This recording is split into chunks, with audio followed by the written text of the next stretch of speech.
नमस्कार all exam कट्टा या यूट्यूब चॅनलवर भविष्यातील सर्व प्राध्यापकांचं सहर्ष स्वागत.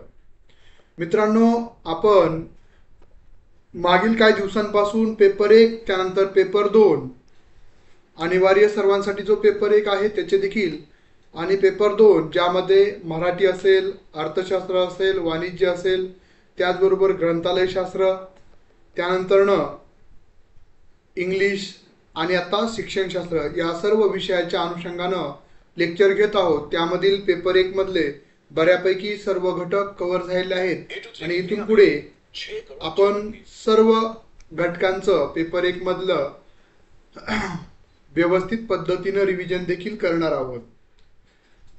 तर आज जी आपली टेस्ट होती ती पहिली टेस्ट, ज्यामध्ये आपण सर्वांनी अनुभवलं असेल, म्हणजे क्लासचे जे विद्यार्थी आहेत त्यांनी नक्कीच अनुभवलं असेल की मागील 26 मार्च 2023ला जी परीक्षा झाली होती, त्यानंतर जो सेटचा यापूर्वीचे जे प्रश्नपत्रिका आहेत त्याचा जो पॅटर्न आहे, म्हणजे सेट असेल, नेट असेल, पेपर 1 संदर्भातील तो सर्व आपण वेटेज म्हणजे प्रश्नांच्या वेटेज संदर्भात देखील आणि प्रश्नांच्या गुणवत्ते संदर्भात देखील आपण प्रामाणिकपणे पाळण्याचा प्रयत्न या टेस्टमध्ये केला आहे आणि यानंतरच्या पण सर्व टेस्टमध्ये आपण तोच पॅटर्न फॉलो करणार आहोत. जेणेकरून मी यापूर्वी पण आपल्या सर्वांना सांगत आहे की आपली टेस्ट सिरीज किंवा टेस्टच्या माध्यमातून जशाच तसे प्रश्न येतील न येतील हा भाग जो आहे तो गौण आहे, दुय्यम आहे. पण परीक्षेसाठी जो पॅटर्न आहे आणि परीक्षेमधील प्रश्न सोडवण्याचा जो दृष्टिकोन आहे, जो अप्रोच आहे, तो आपल्यामध्ये निश्चितच निर्माण होईल. त्या उद्देशानं आपण लेक्चर्स पण म्हणजे क्लासेस पण आणि त्याच धर्तीवर टेस्ट सिरीज देखील आपण आजपासून सुरू केलेले आहे, ज्यामध्ये आपल्याला पेपर 1 मधील 5 पेपर 1च्या जो सर्वांसाठी अनिवार्य आहे त्याच्या तुम्हाला 5 टेस्ट सिरीज मिळणार आहेत. म्हणजे या टेस्टच्या व्यतिरिक्त 5 आपण देणार आहोत आणि त्याबरोबरच पेपर 2चे देखील जे आपण 5 विषय सांगितलेले आहेत, पेपर 2 मध्ये देखील त्याच्या देखील तुम्हाला पेपर 2च्या 5 टेस्ट सिरीज मिळणार आहेत. अशा पद्धतीनं हे सर्व लाईव्ह क्लासेस त्यानंतर टेस्ट सिरीज जे विद्यार्थी क्लासेस जॉईन केलेले नाही त्यांच्यासाठी, जर फक्त टेस्ट सिरीज लावायची असेल त्यांच्यासाठी देखील टेस्ट सिरीज आपण सुरू केलेली आहे. फक्त पेपर 1 आणि पेपर 2 दोन्हीसाठी आपण फीस पण फक्त 500 रुपये ठेवलेले आहे, ज्यामध्ये तुम्हाला पेपर 1च्या आणि पेपर 2च्या प्रत्येकी 5-5 टेस्ट सिरीज मिळणार आहेत. ओके, चला तर मग आपण जास्त वेळ न घालवता आपल्या विश्लेषणाला सुरुवात करूयात. पहिल्या टेस्टचं विश्लेषण बघा, मी सर्व विद्यार्थ्यांना सांगितलं होतं, साधारणतः आपले सर्व विद्यार्थी जर पाहिलं तर 58 विद्यार्थी आहेत म्हणजे पहिल्या बॅचचे आणि दुसऱ्या बॅचचे. तर सर्वांना सांगितलं होतं की तुम्ही तुमचं जे क्वेश्चन पेपर किंवा जे आन्सर शीट आहे ती फोटो काढून पाठवायची आहे. पण 4-5 विद्यार्थ्यांनी पाठवलेले आहे आणि आता मी लागलीच टेस्ट सिरीजची लिंक पण आपल्याला म्हणजे आन्सर की देखील पाठवलेले आहे, त्यावर देखील तुम्ही चेक करू शकता. आणि तुम्हाला किती मार्क मिळालेले आहेत, तुमचं नाव म्हणजे क्लासचे जे विद्यार्थी त्यांनी त्यांचं नाव आणि तुमचे मार्क हे चॅट बॉक्समध्ये नोंदवायचे आहेत. माझ्याकडे जे 5 विद्यार्थ्यांनी, ज्यामध्ये पूर्वा मॅडम असतील, पल्लवी मॅडम असतील, अश्विनी मॅडम असतील, त्यानंतरनं योगेश सर आहेत, त्यानंतर अर्थशास्त्राचे पण सर आहेत, त्यांनी पण आपल्याला टेस्ट सिरीजचे जे तुम्ही सोडवलेले आहे त्याचं आन्सर शीट म्हणजेच उत्तर तालिका जी आपण दिली होती ती तुम्ही परत फोटो काढून पाठवलेली आहे. त्याचं विश्लेषण माझ्याकडे तयार आहे. ते आपण शेवटी त्याचं अनाउन्सिंग करणार आहोत की जे माझ्याकडे 5 विद्यार्थ्यांचा डाटा आलेला आहे, बाकीच्या जवळपास 53 विद्यार्थ्यांनी काहीही माझ्याकडं पाठवलेलं नाहीये. सोडवली असेल तरी देखील तुम्ही आता चेक करू शकता आन्सर की पाठवलेले आहे. त्याच्यावरून चेक करून मला चॅट बॉक्समध्ये तुमचे मार्क पाठवायचे आहेत. चला तर मग आपण विश्लेषणाला सुरुवात करूयात. हे सर्व रूल्स किंवा जे इंस्ट्रक्शन होत्या, सूचना होत्या, त्यानुसारच आपण सर्व फॉलो केलेले आहेत. बघा, प्रश्न क्रमांक 1, आपण मराठी आणि इंग्लिश या दोन्ही माध्यमातून प्रश्न देण्याचा प्रयत्न केलेला आहे. शिक्षक प्राध्यापक टिंबटिंब स्तरावर अध्यापन करताना व्याख्यान पद्धतीचा अवलंब करतात. या ठिकाणी वेगवेगळे पर्याय आहेत. प्राथमिक, दुसरा पर्याय आहे माध्यमिक, तिसरा पर्याय आहे उच्च माध्यमिक आणि चौथा आहे विद्यापीठीय स्तर. योग्य उत्तर काय आहे? तर योग्य उत्तर आहे बघा, आपल्याला अध्यापन पद्धती कुठं वापरायच्या आहे हे याविषयी आपण पहिल्या घटकामध्ये सविस्तर पद्धतीने अभ्यासलेला आहे. आपण पूर्व प्राथमिक, त्यानंतर प्राथमिक आणि माध्यमिक स्तरावर ज्या आपण पद्धती वापरत असतो, ज्या पद्धतीमध्ये विद्यार्थ्यांचा सहभाग असेल त्या देखील विषयानुसार वेगवेगळ्या पद्धती वापरतो, बरोबर आहे. पण विशेषतः व्याख्यान पद्धती ही शिक्षक केंद्रित अध्यापन पद्धती आहे, ज्यामध्ये शिक्षक सक्रिय असतात, शिक्षक सर्व गोष्टी सांगत असतात, विद्यार्थी निष्क्रिय असतात, विद्यार्थी फक्त श्रवण करतात आणि योग्य त्या ठिकाणी प्रतिसाद देण्याचा प्रयत्न करत असतात. ही जास्त आता आपल्याला उच्च माध्यमिक आणि विद्यापीठीय स्तरामध्ये तुमच्यामध्ये गोंधळ उडू शकतो, बरोबर आहे, यामध्ये काही दुमत नाहीये. पण पहिलं बघा, प्राथमिक स्तरावर तर जर व्याख्यान पद्धती अवलंब केला आपण तर विद्यार्थी अक्षरशः तुमचं कोणीच ऐकणार नाहीये. त्यामुळं प्राथमिक स्तर चुकीचं आहे, माध्यमिक स्तर पण चुकीचं आहे. आता उच्च माध्यमिक म्हटलं तर ज्युनियर कॉलेजला आपण वापर करतो, पण आपला असे पण प्रश्न विचारले जातात की काही त्याचं 50% एखाद्या प्रश्नाचं उत्तर बरोबर असतं आणि दुसरा पर्याय हा 100% बरोबर असतं. त्यामुळे सर्वात उत्तम व्याख्यान पद्धती वापरली जाते तर सर्वोच्च उच्च स्तरावर म्हणजेच विद्यापीठीय स्तरावर त्याचं. त्यामुळं योग्य उत्तर आहे पर्याय क्रमांक 4. समजलं?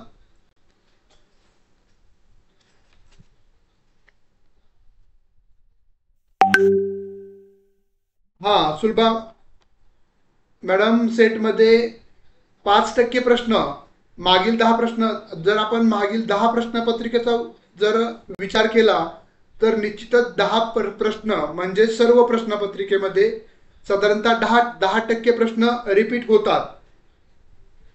चला, क्लासच्या विद्यार्थ्यांनी आपले मार्क तुम्हाला आन्सर की दिलेले आहे, त्याच्या माध्यमातून तुमचे मार्क तुम्हाला नोंदवायचे आहेत. लवकरात लवकर चॅट बॉक्समध्ये प्रत्येकानं जे तुम्हाला मार्क मिळालेले आहेत ते नोंदवायचे आहेत. माझ्याकडे फक्त 5च विद्यार्थ्यांचा डाटा आलेला आहे.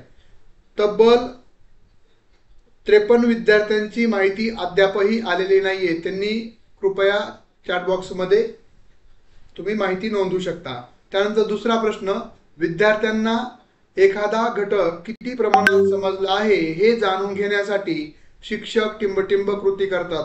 बघा, ज्या पद्धतीनं अध्यापन करणं हे शिक्षकाचं काम आहे, म्हणजे आपण वेगवेगळ्या उदाहरणं, दाखले किंवा वेगवेगळ्या शैक्षणिक साहित्याच्या वापरातून विद्यार्थ्यांना एखादा घटक आपण समजून सांगण्याचा, त्यांच्या गळी उतरवण्याचा प्रयत्न करत असतो. मात्र तो प्रयत्न आपण केल्यानंतरनं, आपण शिकून झाल्यानंतर विद्यार्थ्याला किती समजलं आहे का काहीच समजलं नाही हे देखील जाणून घेणं गरजेचं असतं. त्यामुळे आपण काय करत असतो, विद्यार्थ्यांचं अध्यापन करत असतो का उपयोजन करत असतो का मूल्यमापन करत असतो का प्रत्याभरण. आता या ठिकाणी देखील आपण जर विचार केला तर तुम्हाला मूल्यमापन आणि प्रत्याभरणामध्ये किंवा उपयोजनामध्ये गोंधळ होऊ शकतो. पण योग्य उत्तर आपल्याला सर्वोत्तम पर्याय कोणता आहे तर तो आहे मूल्यमापन.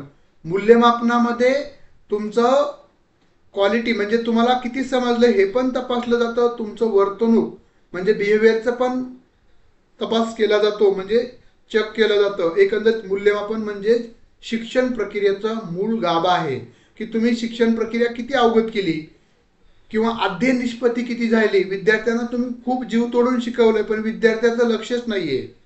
मग अध्ययन निष्पत्ती झाली का नाही हे जाणून घेणं गरजेचं आहे, त्यासाठी मूल्यमापन करणं गरजेचं आहे. त्यामुळे योग्य पर्याय आहे पर्याय क्रमांक 3.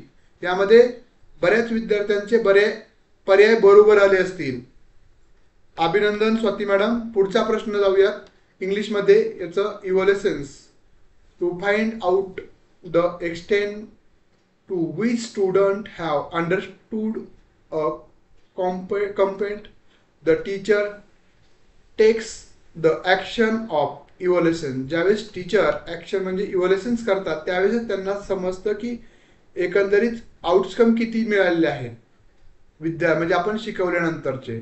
ओके. त्यानंतर तिसरा प्रश्न, स्वयं अंतर्गत टिंबटिंब स्तरावर शैक्षणिक कार्य केले जाते. बघा, स्वयं हे काय आहे हे आपल्याला माहित असलं पाहिजे, बरोबर आहे. त्याची संख्या कधी म्हणजे त्याची सुरुवात कधीपासून झाली, का झाली, बरोबर आहे, हे देखील आपल्याला माहित असलं गरजेचं आहे. बघा, स्वयं हे एक उच्च माध्यमिक ते विद्यापीठीय स्तरावर शैक्षणिक कामासाठी हे वापरले जाणारे स्कीम आहे, ज्याच्या अंतर्गत जी 2017ला सुरू झाली. तत्कालीन राष्ट्रपती प्रणव मुखर्जी यांच्या हस्ते याची सुरुवात झाली होती. ही म्हणजे देश पातळीवर राबवली जाते उच्च माध्यमिक आणि विद्यापीठीय शिक्षणासाठी. त्यामुळे योग्य उत्तर काय आहे? पर्याय क्रमांक 4. त्यामुळे योग्य उत्तर बऱ्यापैकी विद्यार्थ्यांनी, जे माझ्याकडे 5 विद्यार्थ्यांचं आलेलं आहे आन्सर शीट, त्यामध्ये बऱ्यापैकी उत्तरं बरोबर आहेत. अभिनंदन. बघा, हे अध्यापन या पहिल्या घटकावर आधारित आपण प्रश्न बघत आहोत. त्यानंतर चौथा प्रश्न, विज्ञान विषयाच्या अध्यापनासाठी टिंबटिंब ही जास्त योग्य पद्धती आहे. यापूर्वी म्हणजे सतत बघा, मागच्या वर्षीच्या पण आणि त्याच्या आधीच्या पण प्रश्नपत्रिकेमध्ये आपण जर विश्लेषण केलं तर तुमच्या निदर्शनास येतं की इतिहास विषय शिकवत असताना कोणती अध्यापन पद्धती वापरावी असा बहुतांश वेळा रिपीट झालेला प्रश्न आहे. तिथं भूमिका पालन म्हणजे रोल प्ले मॉडेल सांगितलेलं आहे योग्य उत्तर. तर आता विज्ञान किंवा दुसरी कोणतीही म्हणजे लँग्वेजवर प्रश्न विचारला जाऊ शकतो. तर त्यासाठी आपण विज्ञान विषयाच्या अध्यापनासाठी सर्वोत्तम योग्य पद्धती कोणती आहे, त्यामध्ये पर्याय आहेत भूमिका पालन, दिग्दर्शन, अवगामी पद्धती, उद्गामी पद्धती. ह्या सर्व अध्यापनाच्या पद्धती आहेत. आता यापैकी चौथ्या प्रश्नाचं योग्य उत्तर काय असेल? चला लवकरात लवकर प्रतिक्रिया देत चला, जेणेकरून आपल्याला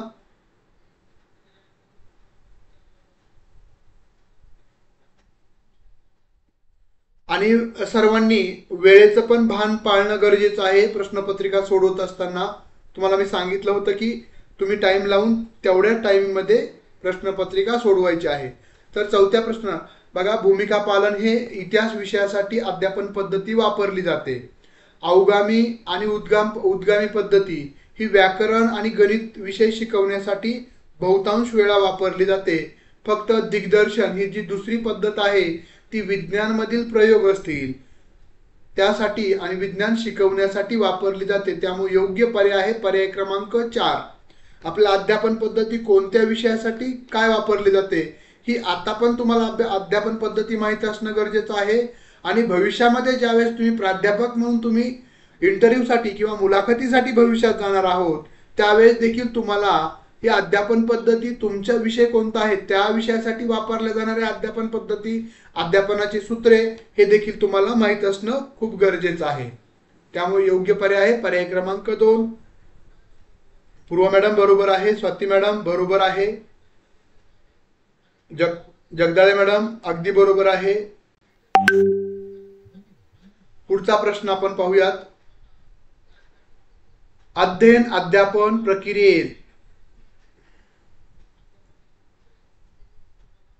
बघा, अध्ययन अध्यापन प्रक्रियेतील यशस्वीता म्हणजे सक्सेसफुल टिंबटिंब घटकावर अवलंबून असतं. बघा, अध्ययन आणि अध्यापन म्हणजे टीचिंग आणि लर्निंग, जी टीचिंग लर्निंग प्रोसेस आहे ती कशावर डिपेंड असते, कोणत्या फॅक्टर्सवर, कोणत्या घटकावर, अशा स्वरूपाचा हा 5वा प्रश्न आहे. चला 5वा प्रश्न, अध्ययन अध्यापन प्रक्रियेतील यशस्वीता टिंबटिंब या घटकावर अवलंबून असते. यशस्वी अध्ययन निष्पत्ती पहिला पर्याय, परीक्षेतील गुण दुसरा पर्याय, तुम्हाला परीक्षेतील गुण चांगले मिळाले म्हणजे तुम्ही हुशार आहात, मूल्यमापन तिसरा पर्याय, आणि चौथा पर्याय आहे नैदानिक कसोट्या. अध्ययन अध्यापन प्रक्रियेतील यशस्वीता कशावर अवलंबून असते? स्वाती मॅडम, प्रश्न क्रमांक आणि त्याचं ऑब्लिक करून तुम्ही उत्तर नोंदवलं तर तुम्ही कोणत्या उत्तरासाठी प्रतिक्रिया दिली हे समजायला सोपं जातं. तर योग्य उत्तर आहे यशस्वी अध्ययन निष्पत्ती, म्हणजेच सक्सेसफुली स्टडी रिझल्ट, किंवा आपण त्याला काय म्हणतो, लर्निंग आउटकम्स असं म्हणतो.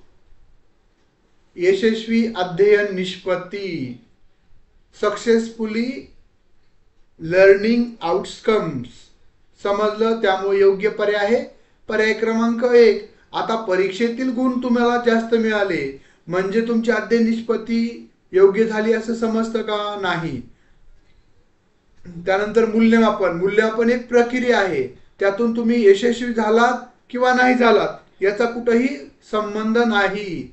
नैदानिक कसोट्या, ज्यावेळेस तुम्ही शिकवल्यानंतर तुम्हाला कळालं की 50 पैकी 10 विद्यार्थ्यांना कमी समजलं आहे, तर त्या 10 विद्यार्थ्यांना का कमी समजलेलं आहे त्याचं निदान करण्यासाठी आपल्याला नैदानिक कसोट्या वापराव्या लागतात. त्यामुळं हा चौथाही पर्याय हा चुकीचा आहे. फक्त अचूक पर्याय आहे पर्याय क्रमांक 1. जगदाळे मॅडम बरोबर आहे, पूर्वा मॅडम खूप छान.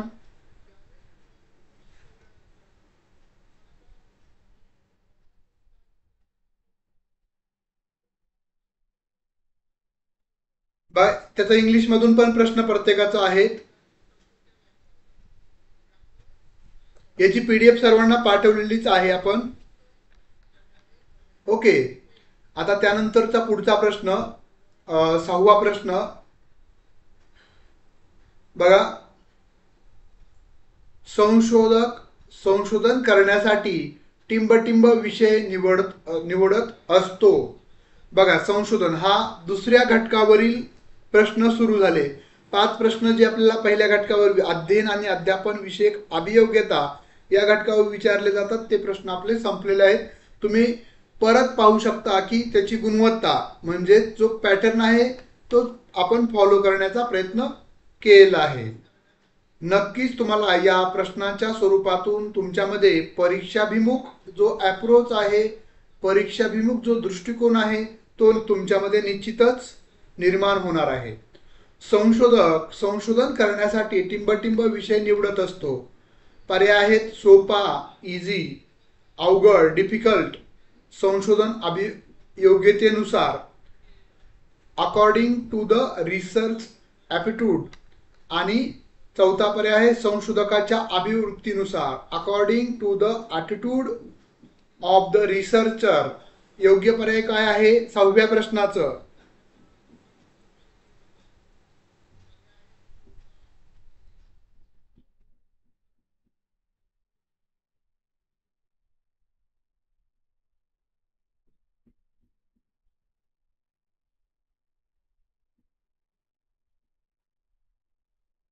तर योग्य पर्याय आहे संशोधकाच्या अभिवृत्तीनुसार.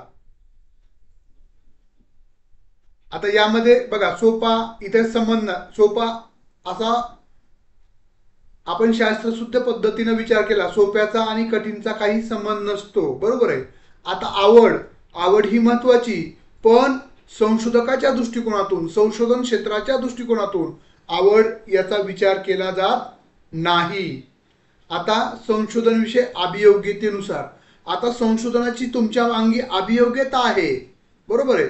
अभियोग्यता म्हणजे पात्रता, त्याच्यामुळे तुम्ही पीएचडी साठी किंवा तुम्ही ज्या विषयामध्ये रिसर्च करताय त्यासाठी तुमची निवड झालेली. त्यामुळं संशोधन, आता निवड झाल्यानंतर तुम्हाला विषय निवडायचा आहे, बरोबर आहे. म्हणजे निवड होण्यासाठीची जी तुमची पेट परीक्षा असेल किंवा सीईटी परीक्षा असेल याचा या ठिकाणी विचार केला जातो. म्हणजे या ठिकाणी फक्त ही संशोधनासाठी एंट्री करण्यासाठी ही प्रवेश परीक्षा आहे संशोधन विषयक अभियोग्यतेनुसार, म्हणजे तिसरा पर्याय देखील चुकीचा आहे.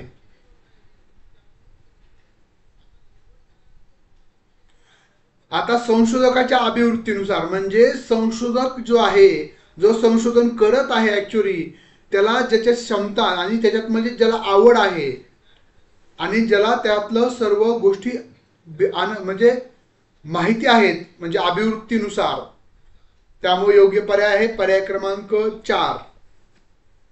सर्वांचं अभिनंदन. म्हणजे difficult, sorry, according to the attitude of the researcher. पुढचा प्रश्न 7वा बघा. संशोधनातील टिंबटिंब हा प्रकार संशोधनातील गुणवत्ता तपासण्याचे काम करतो. आता रिसर्च, प्रायोगिक संशोधन, संख्यात्मक संशोधन, गुणात्मक संशोधन, कृती संशोधन. Research dot dot this type works to check the quality of research. त्याचे वेगवेगळे पर्याय आपल्याला या ठिकाणी action research, qualitative research, quantitative research, experimental research. Okay, आता आपण 7व्या प्रश्नावर आलेलो आहोत. हा देखील घटक क्रमांक 2 जो संशोधन विषयक अभियोग्यता आहे त्यावरच आधारित हा प्रश्न आहे.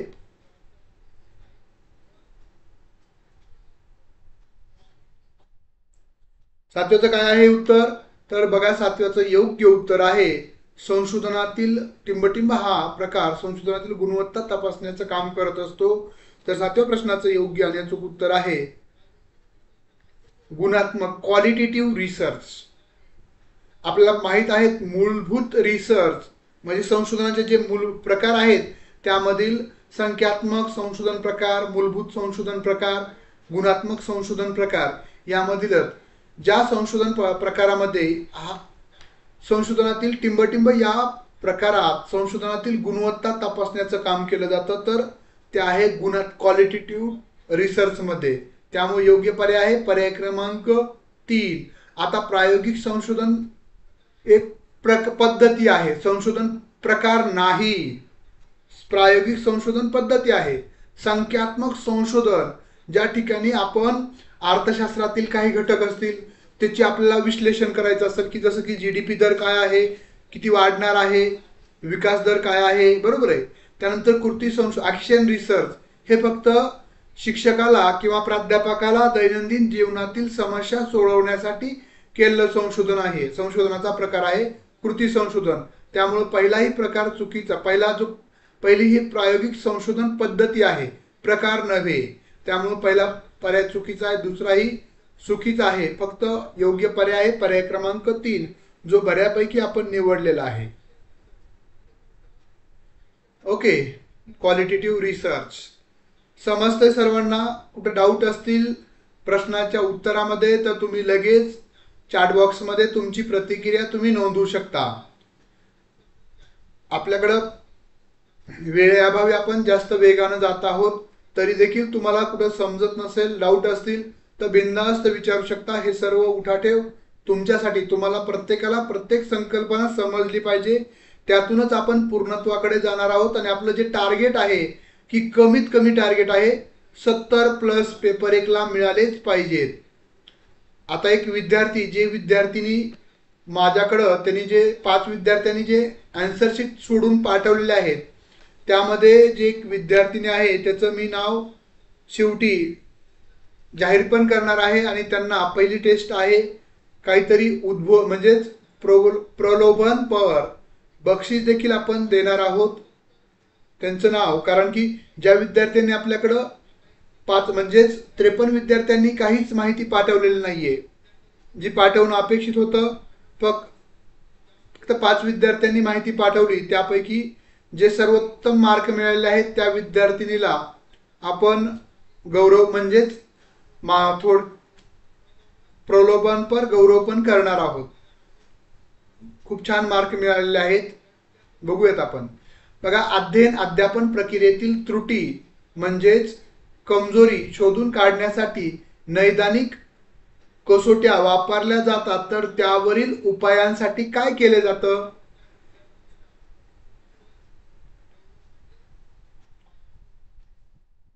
खालचा प्रश्न इंग्लिशमध्ये पण. चला आता या ठिकाणी बघा पर्याय कोणकोणते आहेत. प्रमाणित कसोट्या, संपादित कसोट्या. आता हे जे संशोधनामध्ये कुठं वापरलं जातं, ज्यावेळेस संशोधन पूर्ण होतं ना त्यानंतर वापरले जाणारे हे कसोट्या आहेत. उपचारात्मक अध्यापन आणि उत्तर कसोटी.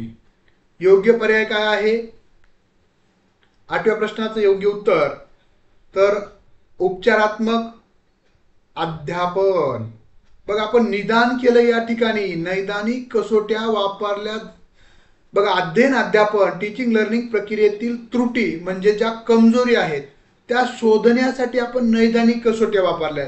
निदान करण्यासाठी ज्या पद्धतीनं एखादा डॉक्टर एखाद्या आजाराचं आपल्यालाच विचारत असतो, काय झालं, कधीपासून आजारी आहात, काय दुखतंय, बरोबर आहे. त्यानंतरनं आपलं जे स्पष्टीकरण असतं, आपण जे माहिती देतो त्याच्या आधारे तो निदान करतो की बाबा या पेशंटला अशा पद्धतीचा आजार झालाय, त्यावर उपाय म्हणून एखादी टॅबलेट एखादं इंजेक्शन सांगतात, बरोबर आहे.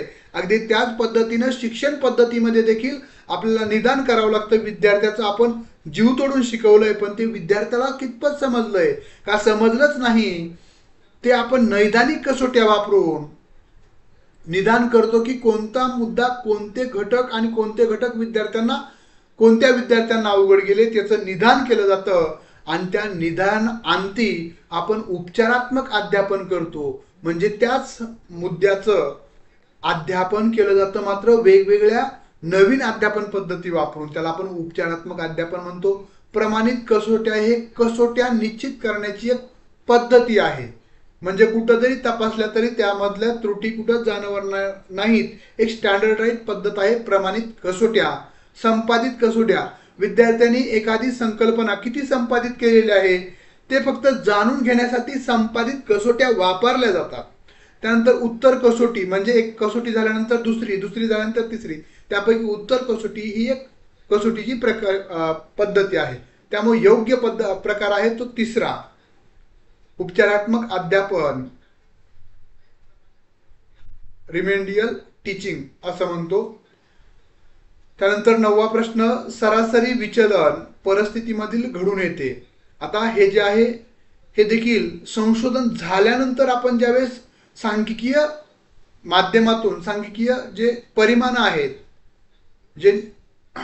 आहेत ते वापरत असतो. म्हणजेच आपल्या जो डाटा मिळाला आहे संशोधनातून, डेटा जो मिळाला आहे त्या डेटाचं विश्लेषण करण्यासाठी ही सर्व आपल्याला उठाठेव करावी लागते. तर या संदर्भातील हा प्रश्न आहे.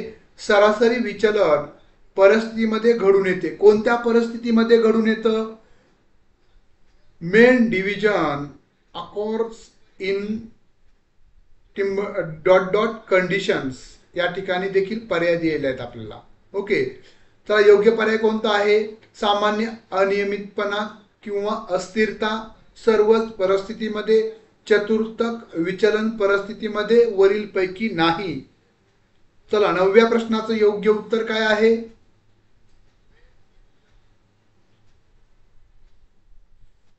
दीपाली मॅडम अगदी बरोबर आहे. चतुर्थ विचलन परिस्थितीमध्ये हे सरासरी विचलन चतुर्थ विचलन परिस्थितीमध्ये घडून येतं. चतुर्थ विचलन परिस्थितीमध्ये हे सरासरी विचलन घडून येतं. बाकीच्या परिस्थितीमध्ये अनियमितता घडून येत असेल, अस्थिर असेल, पण चतुर्थ विचलन परिस्थितीमध्ये सरासरी विचलन घडून येतं. त्यामुळे योग्य पर्याय आहे पर्याय क्रमांक 3.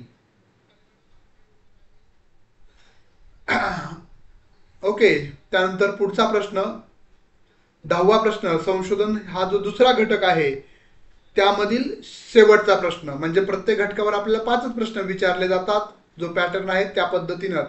बघा, संशोधन पत्रिकेतील टिंबटिंब म्हणजे संशोधन पत्रिकेतील गुणवत्तेचा मापन करण्याचे एक एकक होय. एकक म्हणजेच एक निकष, बरोबर आहे. त्याला आपण निकषही म्हणू शकतो.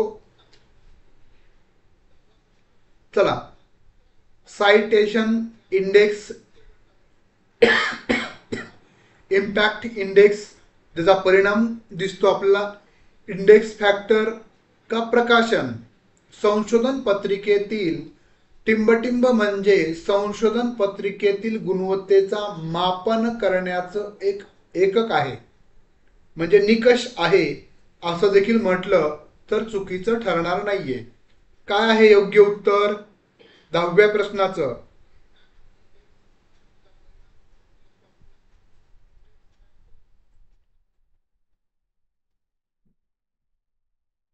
योग्य उत्तर आहे इम्पॅक्ट इंडेक्स, पर्याय क्रमांक 2. बरोबर आहे. म्हणजे संशोधन पत्रिकेतील, बघा यापूर्वी पण मी सांगत आलोय की आपलं जे उत्तर असतं ते बहुतांश वेळा प्रश्नामध्ये दडलेलं असतं. प्रश्नाचे जर तुम्हाला कीवर्ड्स म्हणजे जे शब्द आहेत ते शब्द जर तुम्हाला समजले तर त्याचं उत्तर तुम्ही अगदी काही क्षणामध्येच सांगू शकता. तर या ठिकाणी सांगितलं होतं संशोधन पत्रिकेतील टिंबटिंब म्हणजे संशोधन पत्रिकेतील गुणवत्तेचा मापदंड करण्याचं एकक. बघा इम्पॅक्ट म्हणजे परिणाम जे तपासणार आहे तेच एकक असणार आहे.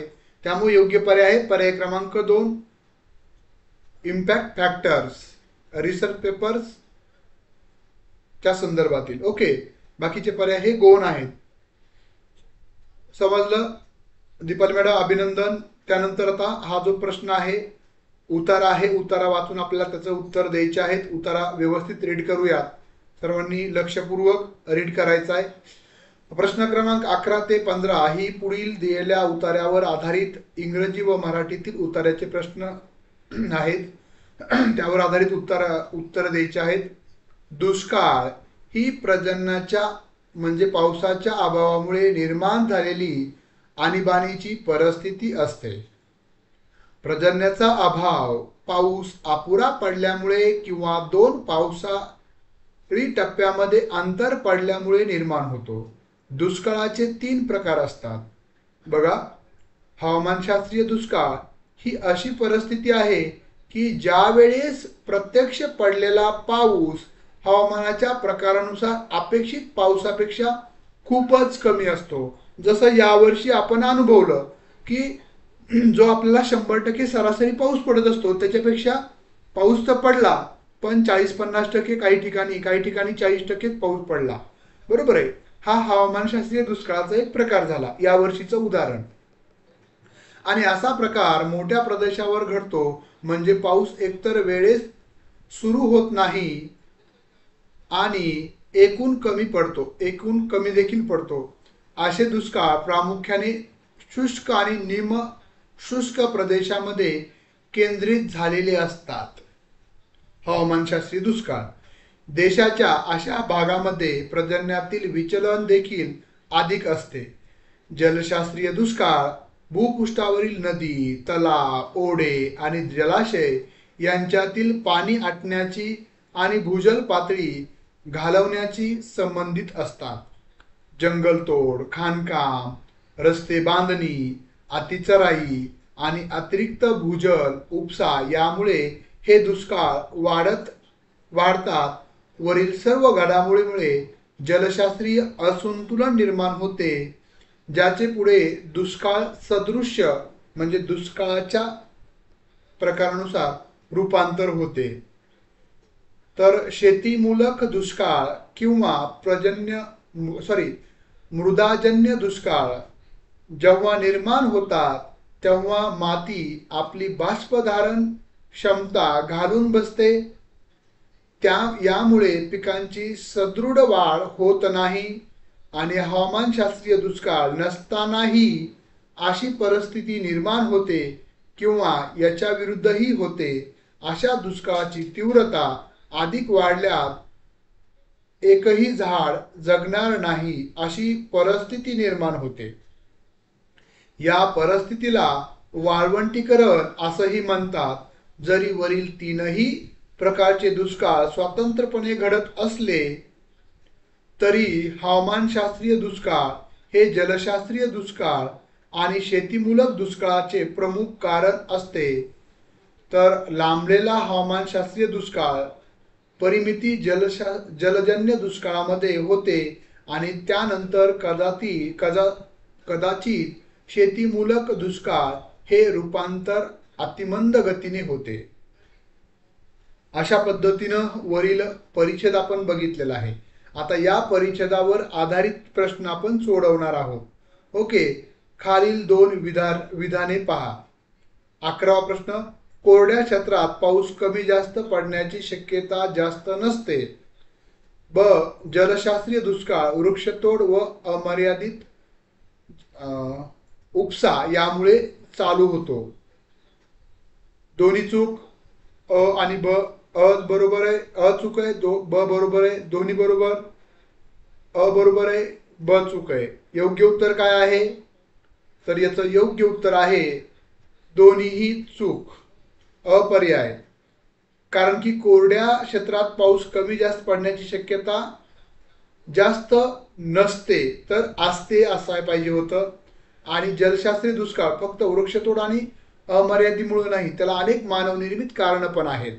त्यामुळं हे 11व्या प्रश्नाचं योग्य उत्तर आहे दोन्ही चूक, दोन्ही विधान चूक. त्यानंतर 12वा प्रश्न, खालील विधाने वाचा व योग्य तो पर्याय निवडा. हवामानशास्त्रीय दुष्काळ हे प्रत्येक दुष्काळाची कारण असते. ब विधान, जलशास्त्रीय दुष्काळ नेहमी मानवनिर्मित घटकांची परिणती असते. जलशास्त्रीय दुष्काळ हे नेहमीच मानवनिर्मित असतो. बघा पर्याय क्रमांक अ, अ व ब विधाने जे वरचे दिलेले आहेत, अ आणि ब दोन्ही विधाने बरोबर आहेत. त्यानंतर 12वा प्रश्न, दुसरं पर्याय अ व ब दोन्ही चूक आहेत. तिसरा पर्याय अ बरोबर आहे, ब चूक आहे. चौथा पर्याय ब बरोबर आहे, अ चूक आहे. तर लवकरात लवकर तुम्ही प्रश्नपत्रिका सोडवलेली आहे, त्यामुळे तुम्हाला अडचण येणं अपेक्षित नाहीये. लवकरात लवकर तुमच्या प्रतिक्रिया येणं अपेक्षित आहे. चला 11व्या प्रश्नाचं योग्य उत्तर काय आहे? चला Purva madam, Deepali madam, Tejas sir, काय आहे योग्य उत्तर? कारण आपला 50 प्रश्न, त्यानंतर आपलं दुसरं पण लेक्चर आहे 7:30ला. योग्य उत्तर काय आहे? चला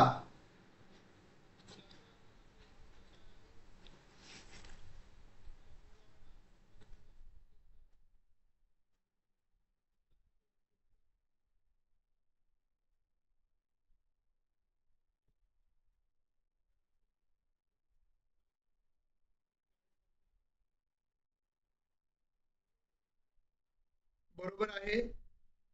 पर्याय क्रमांक 1, अ व ब दोन्हीही बरोबर आहेत.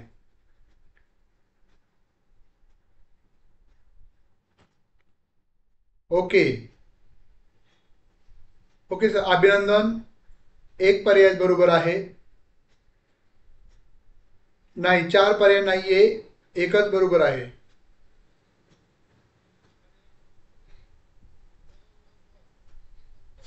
ओके, चला पुढे जाऊयात. 13वा प्रश्न बघा, याचा इंग्रजी उत्तरा खाली दिलेला आहे. एका विशिष्ट क्षेत्रामध्ये विहिरींची संख्या वाढल्यास कोणत्या प्रकारचा दुष्काळ पडण्याची शक्यता आहे? जर एकाच क्षेत्रामध्ये जर विहिरीचं प्रमाण वाढलं तर कोणता दुष्काळ पडू शकतो, असा हा प्रश्न आहे. जलशास्त्रीय, शेतीमूलक, हवामानशास्त्रीय, प्रजन्यमूलक. 13व्या प्रश्नाचं योग्य उत्तर काय आहे? तर लवकरात लवकर Purva madam, Pallavi madam, Deepali madam.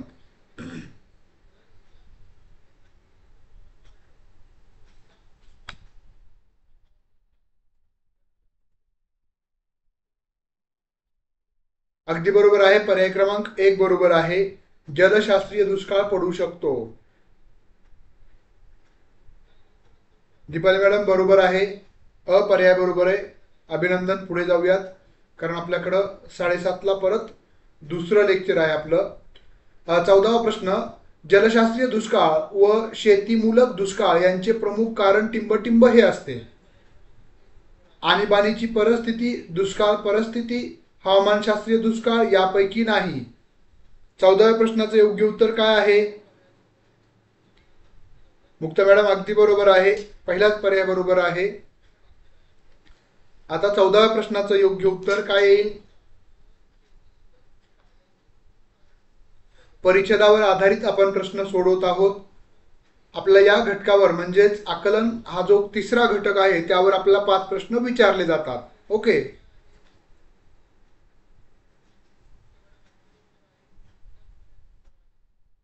जलशास्त्रीय दुष्काळ व शेतीमूलक दुष्काळ यांचे प्रमुख कारण?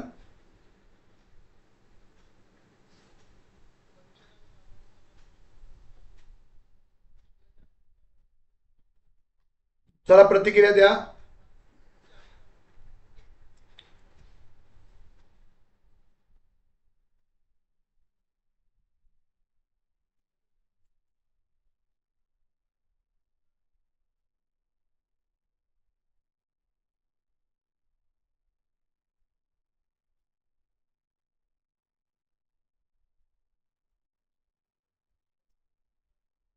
योग्य पर्याय आहे पर्याय क्रमांक 3 हवामानशास्त्रीय दुष्काळ.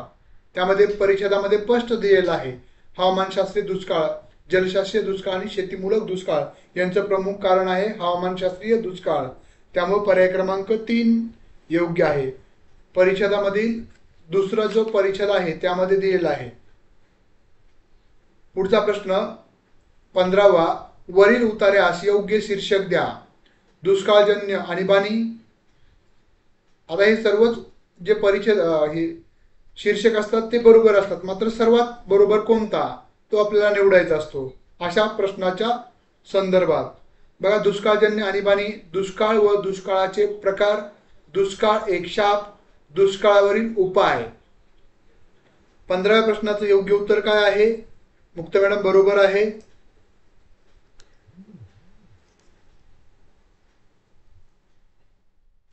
चला 15व्या प्रश्नाचं योग्य उत्तर द्या. तर दुष्काळ व दुष्काळाचे प्रकार. आपल्या त्या सर्व परिच्छेदामध्ये काय पाहिलेलं आहे आपण? दुष्काळ आणि दुष्काळाचे प्रकार यावरच चर्चा केलेली आहे. त्याच्यामुळे थीम आपण त्याला योग्य पर्याय हा दुष्काळ व दुष्काळाचे प्रकार. कुठेही तिथं उपाययोजना दुष्काळ दूर करण्यासाठी काय काय करायचंय हे कुठेही नमूद केलेलं नाही. मेन थीम आहे दुष्काळ म्हणजे काय आणि दुष्काळाचे 3 प्रकार कोणते आहेत एवढ्या याच बाबीवर चर्चा केलेली आहे. त्यामुळे योग्य पर्याय आहे पर्याय क्रमांक 2. पल्लवी मॅडम अभिनंदन. चला आपण हे सर्व इंग्रजीचा परिच्छेद आहे आणि त्यावरचे ते 5 प्रश्न दिलेले आहेत आपल्याला पाठवलेले आहेत. तर आता 16वा प्रश्न थोडं जास्त वेगाने जाऊयात. 7:30ला आपलं सेट नेटचंच लेक्चर आहे. एखाद्या आस्थापनामध्ये माहितीचे सामायिकरण वरिष्ठ अधिकाऱ्याकडून हा संवाद कौशल्य जे आहे कम्युनिकेशन या घटका जो 4था घटक आहे तो चालू झाला. त्याच्यावरचे प्रश्न आपण पाहत आहोत.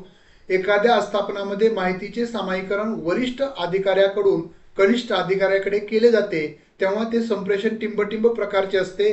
अधोगामी, ऊर्ध्वगामी, अंतर्गत, बहिस्थ. 16व्या प्रश्नाचं योग्य उत्तर काय आहे? चला लवकरात लवकर प्रतिक्रिया देत चला. 16व्या प्रश्नाचं योग्य आणि अचूक उत्तर पर्याय क्रमांक 1 आहे अधोगामी. जर आपण कनिष्ठाकडून वरिष्ठाकडे झालं असतं तर आपण ऊर्ध्वगामी म्हटलं असतं, बरोबर आहे. पण हे सामायिकरण वरिष्ठाकडून अधिकाऱ्याकडून कनिष्ठ अधिकाऱ्याकडे जात आहे, बरोबर आहे. म्हणजेच अधोगामी. आणि ज्यावेळेस कनिष्ठाकडून वरिष्ठाकडे कम्युनिकेशन घडून येतं त्याला आपण ऊर्ध्वगामी म्हणतो. आणि अंतर्गत जे वेगळं असतं म्हणजे समकक्ष व्यक्ती एकमेकात बोलत असतात त्याला आपण अंतर्गत म्हणतो. ओके, समजलं? बरोबर. आपण या म्हणजे 4थ्या घटकामध्ये सर्व ह्या बाबी बघितलेल्या आहेत. चला पुढचा प्रश्न. त्यामुळे एक उत्तर बरोबर आहे. 17वा प्रश्न हा देखील संवाद कौशल्य जे प्राध्यापकासाठी खूप महत्वाचं असतं त्याच्यावरच आपण चर्चा करत आहोत. संप्रेषण आणि ग्राहक यांच्यातील भाषिक फरक टिंबटिंब व परिणाम करू शकतो. संप्रेषण म्हणजेच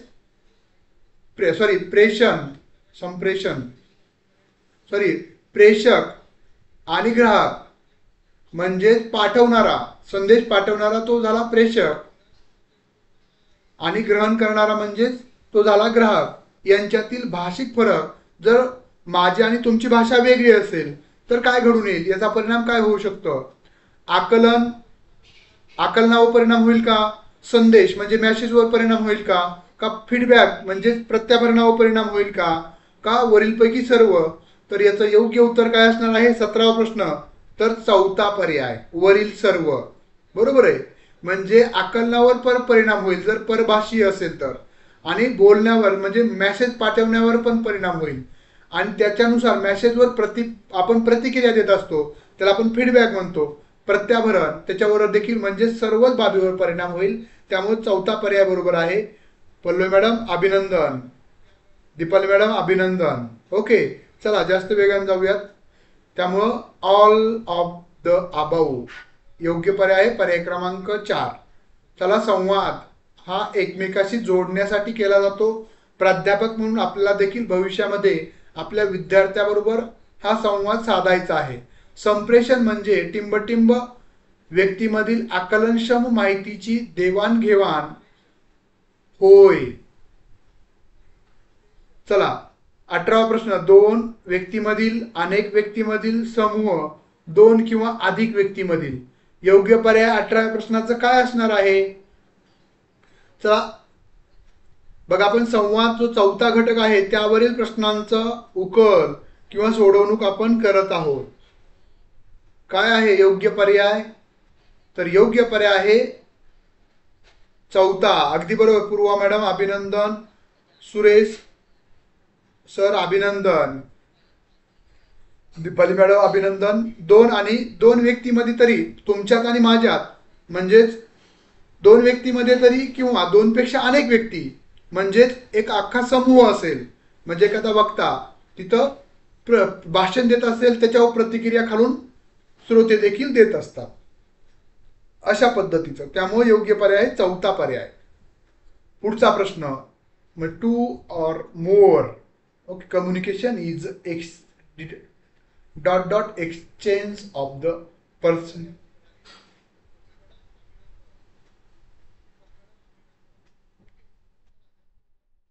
18वा प्रश्न हा देखील संवाद म्हणजे संप्रेषण, ज्याला आपण कम्युनिकेशन, हाच घटकावर आहे. अप्रभावी संप्रेषण हे खालीलपैकी टिंबटिंब या समीकरणाने दाखवता येते. आपण प्रभावी आणि अप्रभावी, इफेक्टिव्ह आणि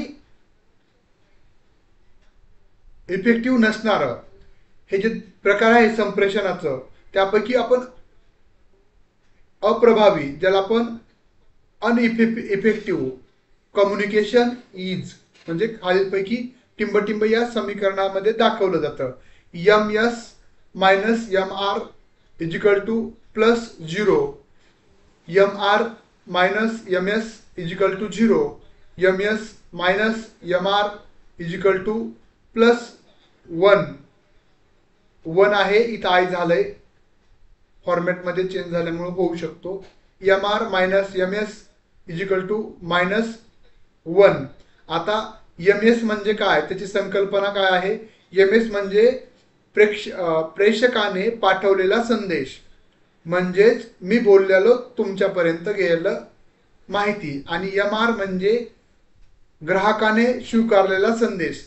मी बोललोय काय, मी एक सांगितलं, इथं तुम्हाला आले दुसरंच ऐकू, अशा पद्धतीनं तुम्ही काय स्वीकारलंय, या संदर्भातील ही संकल्पना आहे. ओके, 19व्या प्रश्नाचं योग्य उत्तर काय आहे मग?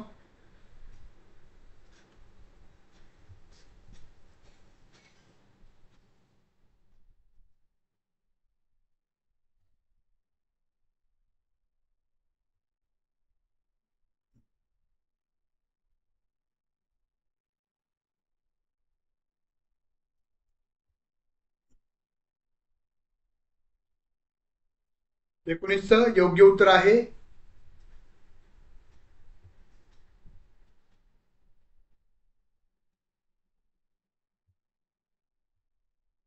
चला, लवकरात लवकर प्रतिक्रिया सर्वांच्या नाही आल्या. 19व्या प्रश्नाचं योग्य उत्तर आहे हे अप्रभावी. तुम्ही बघा, कुठतरी गफलत केली, अप्रभावी म्हणलंय, प्रभावी नाही, अप्रभावी, अनइफेक्टिव्ह कम्युनिकेशन. प्रभावीचं आहे 3, अप्रभावीचं मायनस आहे. म्हणजेच प्रेषकानं पाठवलेला, वक्त्यानं पाठवलेला संदेश आणि ग्राहकानं स्वीकारलेला संदेश याच्यामध्ये कुठेही तारतम्य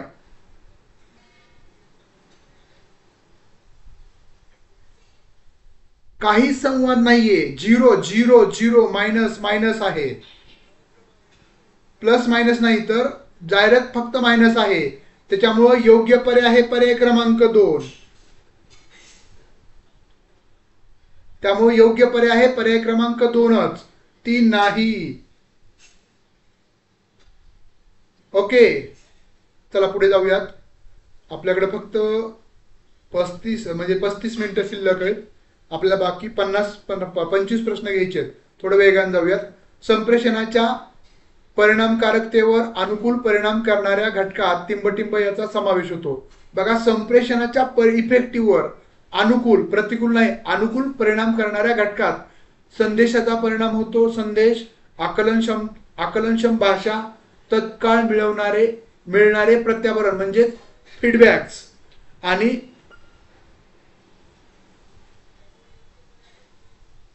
आपण मुक्त मॅडम तिथं स्पष्टीकरण दिलेलं आहे. म्हणजे MR काय आहे, MS काय आहे ती संकल्पना दिलेली, त्यानुसारचा तो प्रश्न आहे.